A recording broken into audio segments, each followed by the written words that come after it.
This is Freedom First, and this is Jeffrey Tucker. Today I would like to talk to you about the coming of the police state in America. It's an uncomfortable topic in some ways, and it's prompted by the reality that if you live in New York and you are taking the subways, you are very likely now to encounter the state police or the National Guard at the entrance to the subway to search your bags, check your ID, do whatever they want to with you, just in the name of keeping you safe. That's sort of the way it always is with the coming of the police state. It's always about safety. And let's face it, these days in the New York subway, safety is a very strong consideration. Now, if you're a resident, you know where to go, you know what stops to get on, where to get off at what times of day, and you may never encounter any problems, and that's true for vast numbers of people. But if you're a visitor and you take the wrong train at the wrong time to the wrong place, you could find yourself in grave trouble. There's been such a rise of crime in New York City over the last year, 2, 3, and 4, that it just became out of control. And the mayor has ordered that the National Guard, which has no specialization in this, by the way. They weren't trained to check bags at subways. But he's ordered this as a way of guaranteeing the safety. And honestly, a lot of people are truly grateful. But this is the way it always works. When the police state comes, everybody cheers it because it seems like there's no alternative. Well, I'd just like to review with you, how we got to this place. And why the focus on New York City? For people who don't live in New York, it's interesting. It ebbs and flows. Sometimes people say, oh, I'd like to go to New York. If you can make it there, you can make it anywhere.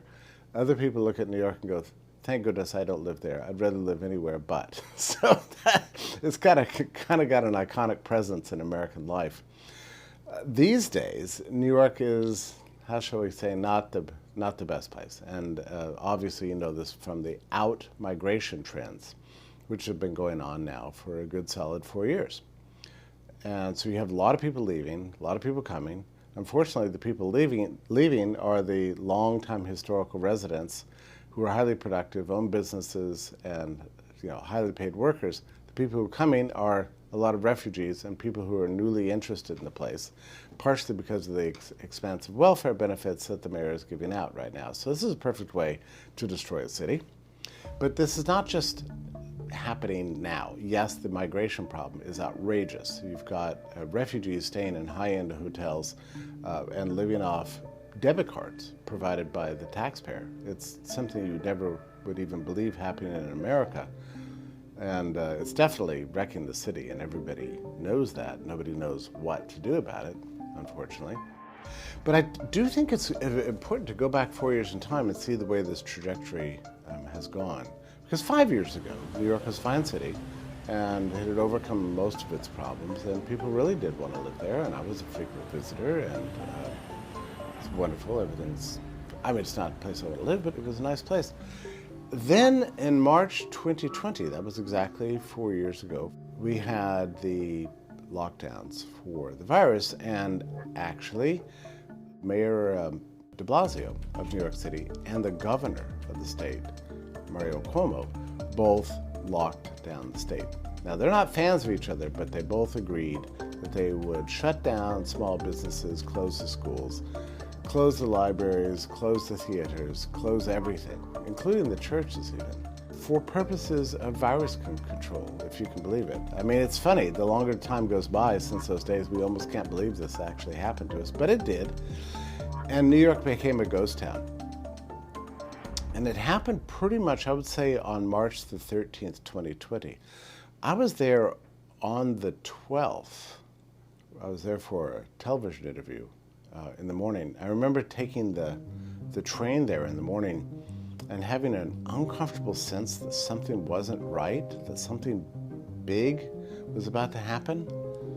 And I got genuinely nervous. I was scheduled, by the way, to the next night go to a Broadway show. So on my way there to New York City, I thought, you know what I'm going to do? I'm going to get in the city, get my interview done and get back on the train and get back as soon as I possibly can, because I just, trust your instincts under these conditions. So I got there a little bit early, and I went to one of the many, Irish pubs downtown, and the place was packed, and people were drinking themselves silly. I couldn't believe it. A packed bar, and people were throwing down shot after shot and ordering glass of champagne after champagne. And I asked the waitress, I said, is it always this way? She said, no, this is highly unusual. There's a sense that the end of the world is coming. Indeed there was. So I got out of the bar and went to my interview. By the time I left my interview, there were people running on the streets to catch the subways, hailing cabs as best they possibly could, riding bikes as fast as they could, running to get out of the city, because it's true, the whole city was locking down. I got on the train and I had an overwhelming sense that at any moment this train could be stopped and we could all be quarantined, because we were leaving what turned out to be the most, or what they claimed to be the most infected city in North America. And sure enough, Broadway was canceled, so my instincts were right, and everything was canceled. The symphonies were canceled, the libraries were closed, the churches were closed, and the streets out of nowhere became a ghost town. And that lasted for the duration of the year, and then for a lot of the next year. At some point, de Blasio opened up the city only to the vaccinated and only to those people wearing masks. Well, I went there during that period, and I found myself excluded from bars and restaurants and libraries and the theater and everything else because of my vaccine status. I couldn't believe it. Nothing like that had ever happened to me before. And if you've ever been segregated or excluded because of your biology or because of the choices you make about something you put in your body, it feels arbitrary, it feels ugly, it feels truly un-American. But de Blasio was doing this to the city. I remember thinking at the time, and the masking, of course, was out of control. Everybody was wearing a mask, and it was mandated. I remember thinking at the time, do they really think that this is the way to get the city back, to get it functioning again? Because the tax base had fallen out, been devastated. Most small businesses had by then closed. Thousands of restaurants and bars had gone bankrupt. The city was in absolute shambles. Did they really believe that this was going to work? And I gradually came to realize that they did believe this. They thought that people would be more confident coming into New York if they knew that COVID was being controlled there. And the only way they would know that is by the widespread use of masks and then the shutting down of the entire city to the unvaccinated. Then they came out with the vaccine passport system with an app that turned out to not work. If you were vaccinated in New Jersey, for example, the New York vaccine passport wouldn't work for you. So the thing, fell apart. They spent millions of dollars developing it, and it never amounted to anything. So that was their great experiment. Well, none of it worked. The city did not come back. Broadway stayed closed. At some point it opened for the vaccinated only and the masked only. Well, who wants to go see a Broadway show in a mask? It was terrible. Well, New York also experienced during this period the same thing that was going on in a lot of the country. We had these so-called George Floyd riots. Now, this is a weird time because they were telling you to stay home, stay safe, don't get out, don't go to the parks, don't do anything, don't go to church, don't travel because you'll spread COVID. But when it came time to protest racism, the mass media was saying, well, there's a virus even worse than COVID and it's called racism, so you need to get out and protest that. I've always had this theory that whole thing of get out and protest for George Floyd is really just a method by which the media was letting people let off steam. And I know so many people who went to these protests just to get out of the house and get away from Netflix, I mean, it was a crazy time. And unfortunately, many of those protests got out of hand. And BLM, Black Lives Matter official organization, was encouraging all sorts of mayhem, and the cops were not on the beat. So many cities in the country found themselves going up in fire, and there were terrible riots and terrible things going on all over the country. Well, New York was not spared that. And this went on. That was 2020, then 2021 with the masks and the vaccine mandates. such that the entire city was shut down to the unvaccinated. And fake vaccine passports were flooding all over the place. It was a crazy time. Then 2022 came, gradually things began to open. 2023 came. It turned out a ton of the residents had left. A lot of the tax base had fallen out because of so many businesses that had been closed, and the criminals began to wander the streets. The cops, meanwhile, didn't feel particularly empowered to deal with the problem. In fact, they were, by this time, just hated by the BLM movement, so they were afraid even to act against criminals, so they just kind of gave up. So the criminals started running the streets. And then, sure enough, next thing you know, the migrant problem happens. And suddenly millions of people are flooding the country, many of them going to New York. And the new mayor, this time, housed them in fancy hotels. Well, after all this mayhem and substance abuse and rioting and moral nihilism, the demoralization, the sickness, and the general sense of public chaos, New York has turned into a real mess. Now, it depends on where you are. You know, you can go to the Upper East Side and feel pretty safe, but, you know, very likely you're not taking the subways. But if you take a train into Midtown and check out Times Square after 10 p.m., you will be amazed about what's happened to that glorious city. Well, the crime has come, and nobody knows how to do with it. So now we've got the National Guard and the subway system, and people are happy about it because the city has to remain functional. I tell you the story of New York because it's a bit of a bellwether for what I fear is going to happen to the rest of the country. And I don't want to be an alarmist here, but this country is not headed in the right direction. We got on a bad trajectory 4 years ago with the idea of locking down everything and everybody. And I visited a number of small towns during this time, and they were boarded up. People were scared. People were demoralized. The kids not in school. People afraid to go to churches. Many churches just had to close. Civic organizations never really repaired themselves. There are a lot of places in this country that are deeply damaged. Now we have the immigration issue, uncontrolled migrants, and we have a loss of moral center. We've got major problems with substance abuse, everything from alcohol to illicit drugs. It's a sad time. And with that comes, of course, crime and a lack of security in our cities. And with that comes the demand to reverse this effort to defund the police, which overwhelmed us for political reasons during 2021 and 22. And now you have to bring out the big guns, the National Guard. My friends, here's the problem. If this kind of thing keeps going on, the National Guard could be put into any city. You'll notice that the voters were never asked about this. The legislature never voted on it. It was a decision by the mayor. This is the way decisions are being made in this country today, through arbitrary edict by executives who happen to be in charge at the time. Pretty much they can get away with whatever they want. Governor Hochul in New York is still busy plotting her quarantine camps, which she demands the right to build. And she's still fighting that lawsuit that was brought up against her for her quarantine camps, the idea that you could just walk into anybody's home and grab them, their kids, for an unlimited amount of time without any legal representation and put them wherever you want for whatever reason, even without testing positive for a disease. All right, that failed. The lawsuit against that finally failed in the appeals court by an arbitrary panel of judges. My friend Bobby Ann Cox was the litigator in that case, and it was just devastating to see that go down to defeat.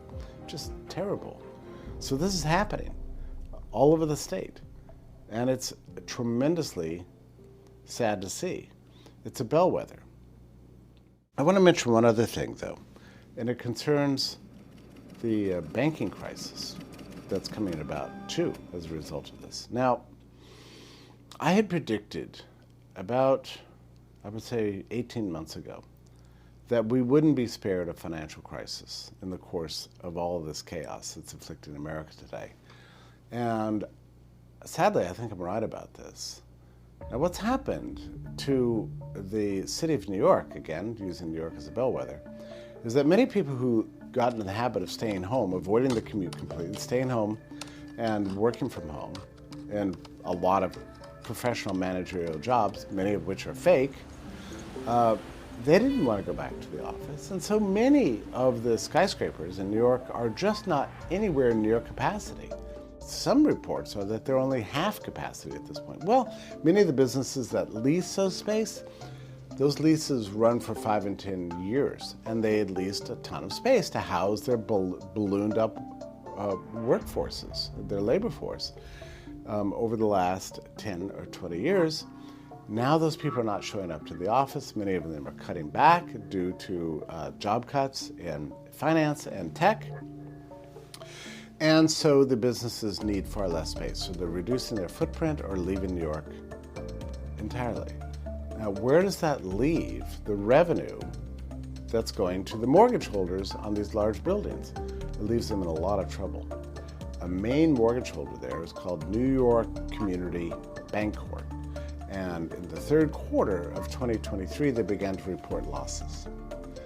And then there was a word on the street that maybe they weren't being entirely transparent about the extent of the losses. It could be worse. And then that's when the sharks started targeting the stock price, and they began to sell. The stock of that loan company went from $14 all the way down to something like $1.83 before the bank itself appealed for some kind of infusion of funds, which they got from some other large inside companies, many of which were connected to the U.S. Treasury Department and to all the other financial insiders, and threw $1 billion of the company. That saved it from failure for now. The stock bumped back up to almost $4, but it's leveled off. Not exactly a big recovery.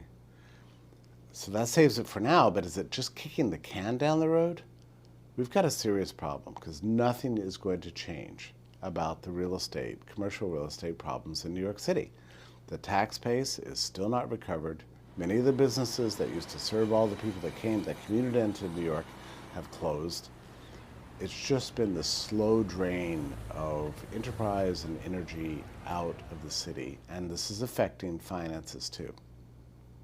Now, why would these other lenders have gone in and saved New York Community Bancorp? Because they think it's a good investment?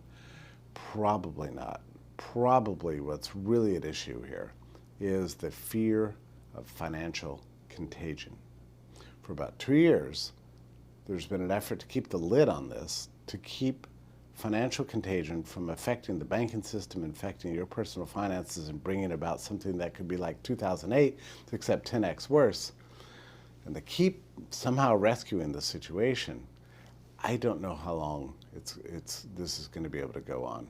We could be facing a major financial calamity sometime in the next year. It could happen before the election in 2024, in which case the Federal Reserve will have to jump in and start their quantitative easing again and lowering interest rates, which is why Jerome Powell, the chairman of the Fed, refuses to rule out more rate cuts in the coming months. It's not because they think inflation is conquered. It's not. It's because they still want to be able to reserve this in their toolbox in case there is a financial crisis with a great deal of contagion along with it. That's where we are today. Where is it going to take us? I'm worried. I'm very worried. In the 1970s, we had 3 separate waves of inflation, one after another.